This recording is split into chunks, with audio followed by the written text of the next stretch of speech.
Welcome to Content Creators. I'm your host, Alvin Luck. I will be interviewing Sarah of Sarah Serenity Magical Cosplay. Hello. Okay, first of all, why'd you become a panelist? I have been going to conventions since I was first starting in high school. Um, I've always enjoyed any and every panel that I have gone to, so I've always wanted to host one of my own. How'd you feel about running your first panel? My first one, I believe that was 2021. I was very nervous at first, but then with how quickly popular the panels that I started hosting getting, I felt a little more confident over time. Yeah, that is a very common thing of nervousness, right? First run and then building your confidence. What are your panels mostly about and why? So, Cosplay for Awareness is a discussion panel about like how as cosplayers and congoers that we could talk about like how to welcome people into the community who are newcomers, especially people with mental and physical disabilities, as I have mental disabilities myself, and I have friends and family members who are both mentally and physically disabled, and as well as how to prevent bullying in the cosplay community and especially to how to stop online bullying. Um, Name That Killer is a game show that I did today and as well as back in 2023 for Phantasm. And it's just a fun game show of like horror fans for every genre: anime, video games, books, movies, novels, music, that type of sort. And then Anime Beyond the Decades is a celebration of like the past 40 years of animation, art style, music, voice acting, and just pretty much picking random animes every year to bring to the panel for people to discover and give a try. Interesting. Why'd you choose those subjects? For Cosplay for Awareness, as a cosplayer myself, since it became more mainstream in, I want to say, 2012 or 2013, I've noticed like a rise in bullying and a rise of expectation for like certain cosplayers when they cosplay certain characters, and just how critical people have become and how much it affects a cosplayer for what they want to do. And it's something that needs to be talked about. It's something that needs to really be learned in the cosplay community and how we can grow as a bigger fandom and as a bigger community. With Name That Killer, I'm a horror fanatic. I absolutely love horror. I currently have been working on a fan film that I've been trying to get off the ground for 7 years. And for Anime Beyond the Decades, I've grown up loving anime. I've grown up celebrating anime. I've grown up listening to anime music and wanting to be a voice actor myself.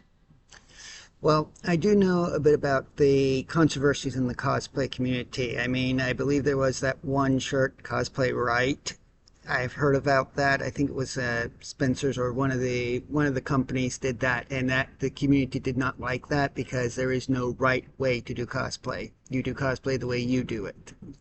I agree. When I was first starting out as a cosplayer, I did closet cosplay because that was all I could afford. And no one should feel ashamed for doing closet cosplay, because if you're doing it out of love for the character, then there's no other real form of showing love for the character you want to cosplay. Because that's how I started, and no one should feel ashamed of not being able to make your own cosplay from scratch or not being able to afford a cosplay to be commissioned, and you have to use whatever you have possible to like pretty much become the character that you really relate to.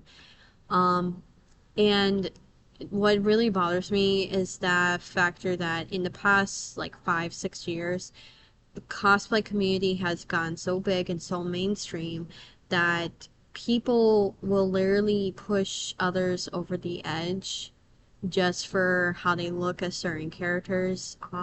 In the past year, two well-known cosplayers took their own lives because of online bullying.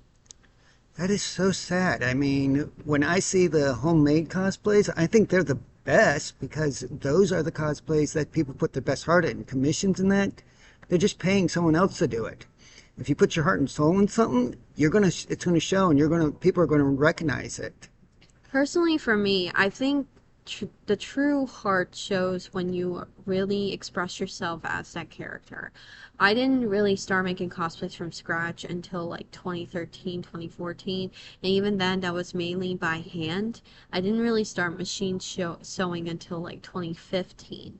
And even then, like, it really takes a lot of effort, especially if you suffer from creativity block or artist block, Writer's block. writer's block, that as well. Um, what matters most is how much you love the character and how much they mean to you, how much they relate to you, and how much you have in common with them that you want to be able to express that freely without judgment.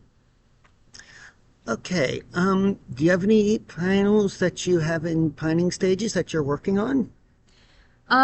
Currently not at the moment. There are some things that I would like to do in the future. I just need to see how well they pan out.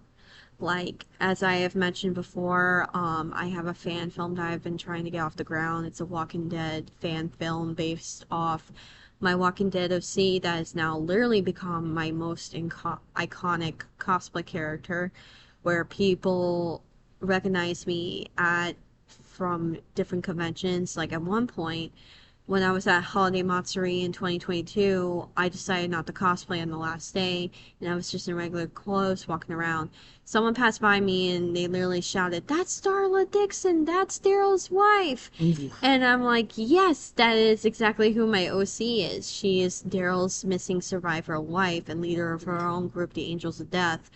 That's been my longest, biggest project I've been trying to get off the ground. As far as panels are concerned, I love doing my current ones as they are. Like, I always am welcome to improvement on any of them. Um, I would be open to doing like other ideas, like maybe doing a panel about like talking about like how to create your OCs and how to like hand sew, or like just how to pretty much bond and get open up yourself to other fandoms. Do you have any convention stories you'd like to share? Oh, I actually have one from this year. When I was at MegaCon in mid March of this year, I actually went to the Mummy panel, and by chance, Brandon Fraser actually crashed the panel. Um, there is a video of me on YouTube where you see me sobbing my eyes out while talking to the cast, and Brandon Fraser gets off the stage, comes up and hugs me. And he literally told me that everything that I had told them was the sweetest thing ever, and that they will win the next award for me. And as well as I met John Carpenter, who is the reason why I got into horror to begin with. And I told him flat out, like, you're the reason why I want to be an actress, and Halloween is the reason why I got into horror. And he literally looked at me dead in the eye and he was like, "You are already a beautiful actress, darling." And that meant a lot to me because John Carpenter is literally one of my biggest idols when it comes to the acting industry and horror industry, and he's a legend himself.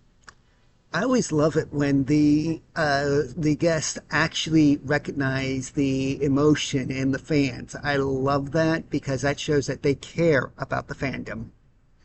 I agree, and I've had like some bad encounters with people before. Like, for example, I want to say this was probably during my first MegaCon in like 2008. I saw one of the cast members from the Covenant, not one of the main four, but like one of those like side guys that like played the jerk. And I really wanted to take a photo with him, you know. but he pretty much brushed me aside and he was like, "Oh, go to my booth and you could buy a photo." And but then these two girls who were obviously more good looking than me, he was like, "Yeah, let's take a photo together." And I was just like feeling so broken in that moment because I felt like I was literally the ugliest person on the whole floor. Okay, I was going to justify that he was probably on the contract, but that last statement, just through that, I'm retracting that statement. That was a very jerk maneuver. Okay, do you have any advice for someone who wants to do panels? Um, I would say practice what you want to do first.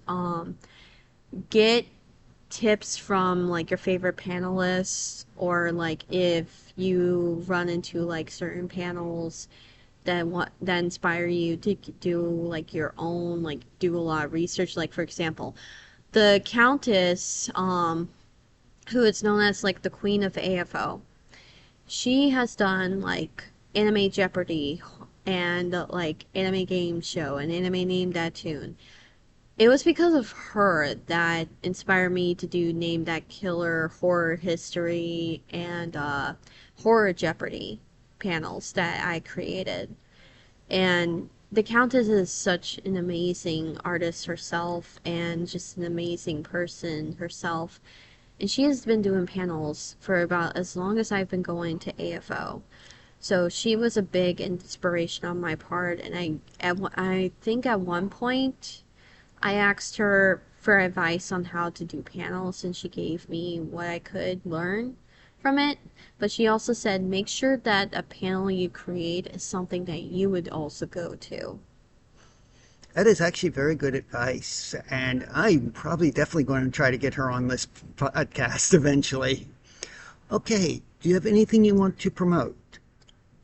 Um, well, I have the brand that I'm trying to use, which is Serenity Magical Cosplay. But I use my platform to raise awareness for autism, for mental health, and suicide prevention. And one thing I definitely want to promote is love in the cosplay community, because the world is hateful enough. The world is angry enough. The world is dark enough. We do not need the cosplay community to become like that as well. We need to raise awareness. We really need to be more kind and accepting of others, because you could be someone's saving grace and give them a reason to smile, or you could be the reason why they could fall and be into sorrow.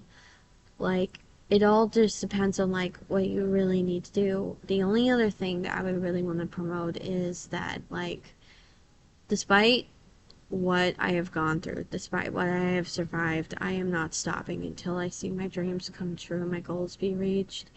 And especially when it comes to the Walking Dead fan film, I'm going to make sure I see it finished and done. And I'm hoping and praying with all my heart that it becomes a success enough to where like the main cast actually notices, because I'm slowly building a name in the Walking Dead community. And even last year at Spooky Empire, Greg Nicotero, he gave me his blessing for my fan film, which truly meant the entire world to me, to know that someone who is that legendary, that great, would give me his blessing for my fan film. It truly meant a lot. So the main thing I really want to promote is don't give up on your dreams, no matter who says what, no matter who hurts you, no matter who tries to tear you down. Just don't give up. Well, I will admit that creative minds, when they hear about fanfics, they actually see it as self promotion, and even that it's you showing them that you have a passion, the same passion they have. So his blessing is a very good sign that he really approves of what the fans are doing. I would like to thank you for your time, Sarah, and I hope you enjoyed this interview. I did. Thank you. All right.